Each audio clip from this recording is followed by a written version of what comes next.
What's up, y'all? Welcome back for another video. As you can tell, I got new open, and God, I always start off with some weird shit when I start these videos. But anyway, so I got new open, and as you can tell, I'm sitting kind of low. Let me give you a better view. Hold on. So as you can tell, new is sitting kind of low, and let's see if I can get you a good view of this. I might have to take you off the stand, but yeah, very low. There we go. Let me put you back on. So, New Ed has just been enjoying life. Let me readjust this back to normal.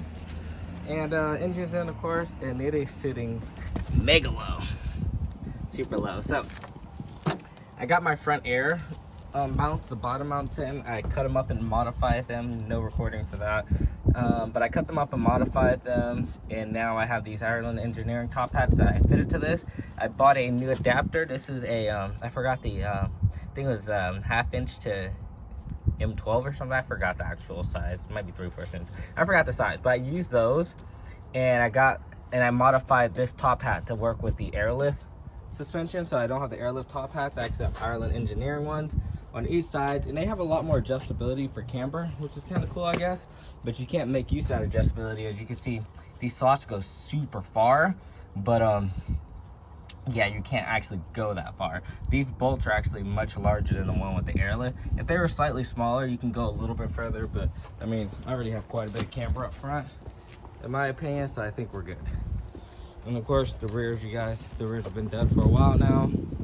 Squatted. There's a lot of space underneath the rear of this car compared to the front in order to fit wheels. So I can see why people like get 9s in the rears and I guess 8s in the front, 7.5. But anyways, as you can tell, I started taking apart the fuse box. I have to unplug all the fuses, get everything set up. We're going to be relocating most of this electrical stuff to the inside of the car, underneath the dash or something like that. And the reason why, sorry, but the reason why is because I kind of want to start with the wiring tuck idea right now rather than wait until later. Another few things that you guys may have noticed is there are lines running through here. I'm not gonna lie to you guys, I may have to redo one of them. Also, these clamps are pretty cool. I got a bunch of these. I also need to put some P-hooks in. If you guys ever need some of these, you can get them from eBay and stuff like that. I ordered mine from Troubleshooting because I ordered a few things from them before and they've been very good to me. So I figured I'd order these from them too. So yeah, Troubleshooting is on I don't know if they're on eBay, but they have a website. But you see those P-hooks and these I guess guide clamps or dual guide clamps. I forgot what they're called. They have a name. But anyways, the separators. But anyways, as you can see, the lines run next to each other, and then there's a separator right there. There's also a separator under here, and you can probably barely see it, but I cut this part of shield. While cutting this part of shield, I accidentally almost cut one of these lines. I didn't pierce through the stainless steel, but I kind of did crush it a little bit, so I'm hoping it holds up. If not, I'll replace it. But you can see the airline going there. The airline uses the old spot of the brake line, so it actually sits where the brake line, the little area where it used to sit, where the brake line fed through a little bulkhead thing. And I put a air bulkhead there, and now the airline's sitting there because the brake lines are going to be ran slightly different because I'm tucking them. But yeah, so that's how that looks. Airlines, of course, run all the way to the back. I don't like how they're ran, but they'll work for the time being. And I can't test them because, of course, yeah, no power, right? But the fuel lines came out great. I put let me see if I can get you guys in there. I gotta take you off the hair again. But I put 2 hardline adapters on there, as you can see, 1, 2, and then they feed on these 90 degrees for this, and they come up to here. There's the hose separator in there to keep them running next to each other, and then they come in through this area like I had discussed, of course. And I bent these tabs backwards to hold the lines in place, and then they come here, and that would be return, and this one would be feed. And of course the feed goes right through there. So now I just got to get ready to do the electrical system, which is going to be pretty easy in my opinion. But hey, I mean, I say a lot of things are going to be easy, and we all know how that can turn out, right? And ta-da, look at that, everything's gone. So not everything, I guess you can still see a grip of wires there. So huge thing, always got to mention, ground represents ground on these old, brown represents ground. Wow, never even thought about that on these old chassis. So there's a lot of wires I gotta just splice together and stuff. But yeah, so we got this on the inside, and it looks like a confusing mess, doesn't it? It gets less confusing after you get everything together. So like, the kind of thing that we're gonna be that I'm mostly worried about are the relays, and that's the only thing I'm really worried about, because this car had a ton of relays in it, and like relays for the fog lights and everything, and I'm not sure if I need to mimic all those relays or not yet. We'll see. But I'm pretty sure I do. But yeah, that's pretty much the only thing I'm worried about. Everything else is pretty straightforward. Things are gonna get deleted. Like I don't plan on using power mirrors, so I'm probably gonna actually just end up deleting them completely. I fixed this wiring right here because it was causing issues with my dash, but that's probably just gonna get cut and deleted, and that wiring's gonna get pulled. Same thing with the other side. I don't want power windows. I actually want to take these off and put like I kind of wish I had the old style one. You ever noticed this? Oh my gosh. Oh, we'll fix that later. Anyway, so the chrome mirrors are better. They attach to the door. I like those more. So what I want to do is I want to remove this, see how this looks under here, and probably put like a flat black plate to cover this up, so I can just go back to using chrome mirrors and things like that. Although I'd probably use carbon fiber mirrors. So that's what my plan with that. So those are gonna get that's some of the wiring that's gonna get deleted. Other wiring is of course going to get deleted. That's not needed. I wish I could just make a whole chassis harness from scratch, but I mean, actually I probably can. Hey guys, so we got everything in the chassis as far labeled pretty much, as you can tell from right here. A bunch of different labels like hazard lights, fan relay, cigarette lighter, things like that. Nothing really useful actually. Fog light again. I need to figure out where the fuel pump signal is. Out of all the labels I got, I don't think one says fuel pump. Anyway, so we need to figure out where the fuel pump signal is. But I also have the ECU set up over there, as you can tell, and everything's set up for that. I almost forgot how simple this is. We don't need any of the other accessory wires right now. We just need these four. That will be 12-volt ignition, fuel pump, constant, and signal from starter relay. And yeah, that's pretty much all we need. So ignition, I believe, is this green wire. At least it matches. At least I believe it is. I believe it is ignition 12-volt source, and I tapped it before, so right up here. So I believe that's ignition. So I just need to do starter, fuel pump, and of course 12-volt constant fuse. It's pretty simple, straightforward. Just 12-volt fuse constant, and that's it. So I gotta go find the fuel pump wire and signal from starter, and that's pretty much it. And then all we have to do is feed the alternator and everything. The alternator needs to feed back into the fuse box and the battery, so alternator's down there, and then we gotta hook up all this crap right here. But we're not trying to start the engine right now, so we don't really need to worry about that. We don't have to feed it fuel to turn it over, so we don't have to worry about the injector plugs or nothing. We can just do everything else that's actually needed to start the car and then turn it over, just to make sure it works. All right, so here's my crappy looking temporary setup. So now it gets ignition. I don't have my laptop, so I can't show you that it gets ignition, but oh, so close. All right, y'all, it's the next day, and Summit sent me a hat. I didn't order a hat, they just sent me one. I don't know if I just spent enough money at Summit, but yeah, I got a Summit hat now. In any case, yeah, let me show you guys the progress, oh my God, of the car. I just threw on this shirt that's been abused. It's been abused since I had it, but let's show you the progress on the car. So, anyway, so basically what you're looking at, oh, excuse me, I got a few things. So one thing I learned is none of my pumps seem to power up. I'm not sure why. I grounded them and everything, but none of them powered up properly. And I was like, you know what, this is a good opportunity. I don't think I grounded them, just to think about it. That may be the case. Okay, so I have the new pump hooked up, and DW 100 to flow into the 200. So the 100 is going to be a lift pump. I actually have a DW micro that makes a perfectly fine lift pump, but the problem is the micro seems to be kind of rare. I couldn't find it on Summit or anything. But then we got these guys. So this is our bulkhead nuts right here, and this is a 180-degree fitting.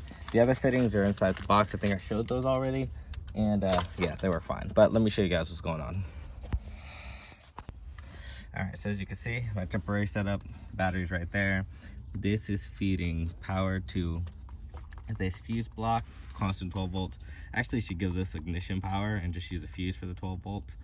And add a fuse. I do have some inline fuse boxes over there. I bought a bunch of stuff for it. But as you can see, we got a bunch of wire spliced. So this right here is ignition, which I need to put a fuse on this. We have these fuel pumps, which are these two right here. These are both the fuel pump ones. They also need fuses, so we'll probably run these with their own inline fuses. And yeah, so fuel pump lines right here. Sorry, I'm pointing the wrong direction. So these are the fuel pump lines. They need fuses.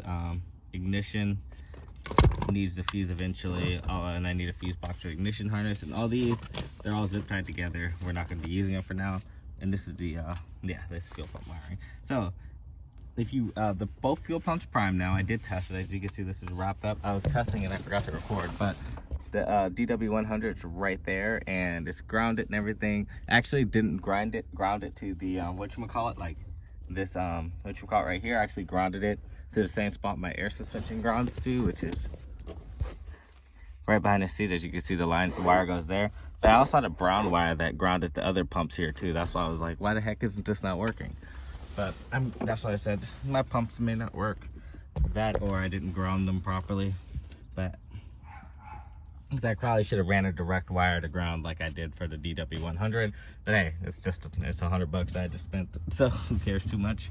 And it's possible that these work fine. Another thing that I did, actually that's impossible, because I actually did run direct wires directly to each of the pumps, and none of them freaking powered on, and that one did. So never mind. No, maybe all my pumps are just bad. That's super funny, because I have this pump looks like it might be bad, but the E30 pump looked like it might have been good. Anyways, so this is where we're at, and just to show you guys, you can hear it prime. I'm not gonna do this too much, so I don't want to damage anything, but just to show you guys, put it in ignition, and I mean, that's accessory ignition. Is it not plugged in right now? Hold on. Am I that bad? No, it is. Oh God, I look like a failure. Now I should be able to show you guys. I didn't even think about that.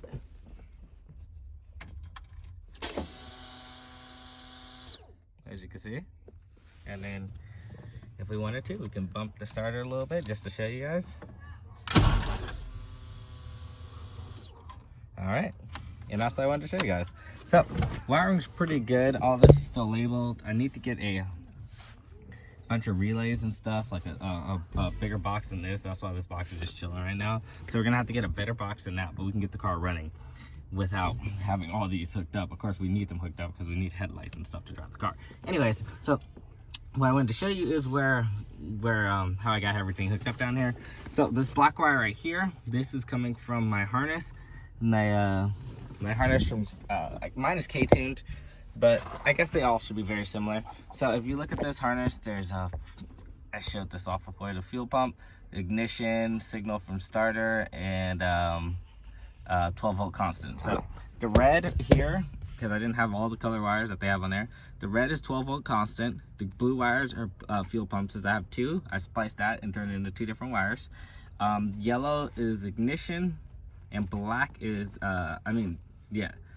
black is signal from the starter. So sorry, I lost some me messing up. If you look under here, this is where they're all connected. Like I told you, this green wire, I set that before, I believe. Let me turn this a little bit. This green wire right here is ignition. This red wire from here is 12 volt constant. It also exists on this side right here. So that's 12 volt constant. The black wire, which is right here, you can see it on this little connector right there. I didn't see that at first. It does actually run to that block, and that is the starter wire. So that's that one right there. And of course, the fuel pump wire, the one on the chassis, is this gray and black wire. It actually feeds both pumps, the one in the tank and the one underneath the car. And then the brown wire in this whole harness is your chassis ground. But yeah, that's how everything is located. So of course, This doesn't have a connector on it because we had to figure out how we got to cut, shorten these wires and everything, but this does. So this is from the harness, and then this is to the other pump, which you can see the connectors for the other pump are actually right there. They're the yellow connectors. That's the ground and everything from the other pump. So we do have to get all that set up, and but besides that, as soon as all the fuel systems hooked up, we can prime the surge tank, which is right over here. And as soon as the surge tank is time, we can put the intake on, and of course put the fuel roll on, feed the fuel into the fuel roll, and actually start the car completely. So we'll be able to start the car with just that amount of stuff, and it won't run for too long, but it will start. And the next thing we're gonna have to look into after we start the car is the exhaust. All right, guys, so it's the next day. As you can see, motorcycles there, got it. And yeah, bro, the car is so low. I didn't realize how low the rear was. So the front is less than a centimeter off the ground, where the subframe is, and the rear is probably around 2 inches off the ground. I'm actually just having trouble jacking up the car. So basically, let me see if I can get you guys a decent angle. Look how, and I'm already jacking up the car a little bit. Sorry, I can't get a decent angle, guys. Sorry about that. See if I can just take the phone off of here. All right. It's kind of, I guess it doesn't really tell the whole story without looking at it in person. But the jack, this is a low profile jack from Harbor Freight, and they couldn't even get underneath the subframe to put it in perspective. Put you guys back on here. There we go. So yeah, I'm jacking it up by the frame roll, and then I'm gonna put a jack stand up when I get it slightly higher. Like, I just need to get it like probably a ½ inch, or probably 3/4 of an inch higher. And after we do that, we're just going to pretty much put the jack stand underneath the differential and lift the whole rear end at once. We need to get to the rear end because, like I showed you, the fuel pump's working, and we need to put that filter in the back or run those lines. Then we can prime the fuel to the front of the surge tank. So I'm gonna go ahead and do that real quick, and I'll be right back with you because this video is gonna be kind of long. I haven't even really been doing very much, it feels like. All right, y'all, so basically I got everything set up again. Ground, power, everything's set up. I'm missing a ground, aren't I? I'm totally missing a ground. Where is it? All right, guys, I got all the grounds and everything. Oh my God, where are my keys? They're there. Oh, I can't even test it yet, hold on. All right, 3rd time's the charm. So basically I had to put the fuel pressure regulator, take the fuel pressure regulator and plug it back in. And I also forgot to set up the ground down there. I just zip tied it. But anyways, here we go. All right. Oh, fucking goddamn it, Andrew, you're so stupid. All right, I had to jump the battery. So let's go ahead and show you guys what's going on. Pump should be priming. And let's go ahead and turn it over, see what happens.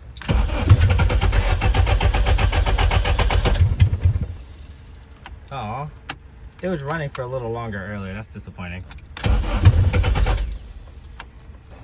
Well, unfortunately, that's as far as I'm gonna get to today. Basically, I needed a chassis ground. I had to make my not my engine ground better, so I just ended up using the jumper cable. I didn't realize that my engine ground wasn't crap, but I ended up using the jumper cable to jump the engine to the chassis, and then I ended up still needing a better ground for the chassis. So I mean for the battery. So I do need to better up a few grounds. So I need to find some new grounding locations. But long story short, everything's all grounded properly, even though it's just with the jumper cable. So I'll probably do all the grounding and the rest of the electrical wire later. But yeah, basically this is the progress we made. Fuel pump's all set up. This video's crappy, but hey, I do my best. Let me get down here. That line that I crushed on accident is totally, I'm not sure if you can see it. It is totally leaking though. That line is totally leaking, and you cannot see it. It does not look like it's leaking. I feel like a liar. But that line was leaking last time I looked at it, and maybe that's why the car isn't starting, because it's not getting fuel for the rear pump. So we'll look into that. But that line is totally leaking. Take my word for it. We're gonna have to. I'm gonna have to. I am a little like I'm like half a foot short, so I'm gonna order just a bunch of stainless steel line, and I'm gonna have to replace that one, and I can use the little bits of it to run the rest of the lines over there, things like that. But I do have to replace that line. That's the input line, not the inlet line for the fuel. So and it is leaking. So we got to fix that. But other than that, I don't think the rear pump is priming properly. So let's go ahead and look at that, because that's probably why the car isn't starting. All right, it looked like it was disconnected because nothing has a permanent connector on it. So let's go ahead and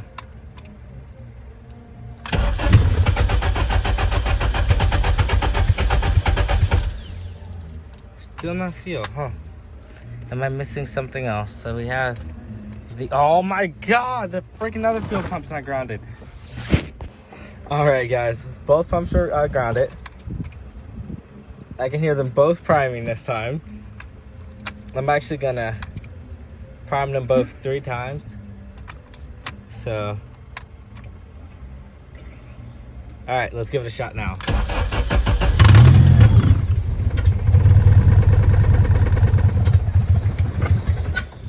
Oh, well, you look at that. It didn't stay on. Probably needs a few things. Probably has some vacuum leaks and shit, but hey.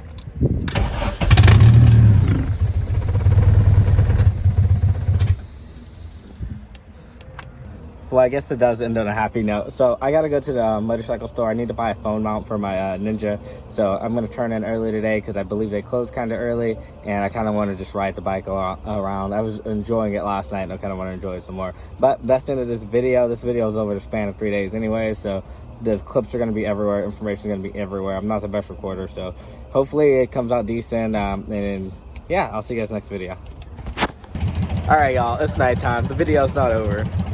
I took my bike out for another ride, enjoyed it, but I couldn't help but to, I couldn't help but to come do something to do it. I was like, I'm too close to it idling for me to, you know, let it go. And one thing I noticed is when I was reviewing the footage, there was a vacuum sound, a very large vacuum sound. I was like, I don't know why I didn't think about that at first, but I wonder what it could be. Turns out, and I figured it out what was going on with it. I don't know why I'm putting the camera up like that. It looks kind of scary. Anyway, so it turns out there was not only an issue with the injector, there was also a vacuum leak. And sorry, I looked at the engine. I should look at the camera. I'm bad at vlogging. But let me turn the camera around. So the injector that was leaking was this guy right here. I think I showed that on camera. It's no longer leaking. I bought some injector O-rings, filled up just fine. Yeah, as you can see, it's idling just fine. If I give it gas, it will literally shut off. So I have to look into what's causing that too. But at the leak that was coming from the vacuum leak was coming from the other side of the throttle body. I'm actually not sure what goes there. So that concludes this video. I might start doing some content on the Ninja. It's only a 650 Ninja. It's nothing crazy, but I love the bike already. But I love riding, and I wish I could ride more. But yeah, I'm happy with it. So I'm going to go ahead, and I'll probably do some videos on the Ninja too. But for right now, yeah, we're just gonna chill with what we got.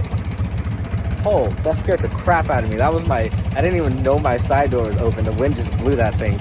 But yeah, that's what we got, guys. So peace out. Have a nice day. All right, y'all, it's the next morning, and I'm sorry, I couldn't. You guys know how it is. I slept on it, tried to figure out the issue. Brian, and watch this.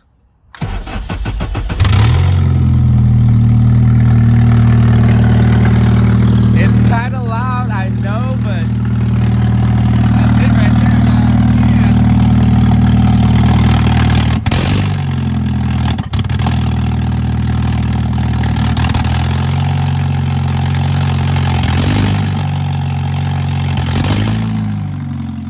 I don't want to give it too much love because I don't want it overheating or nothing, because it does not cool it, but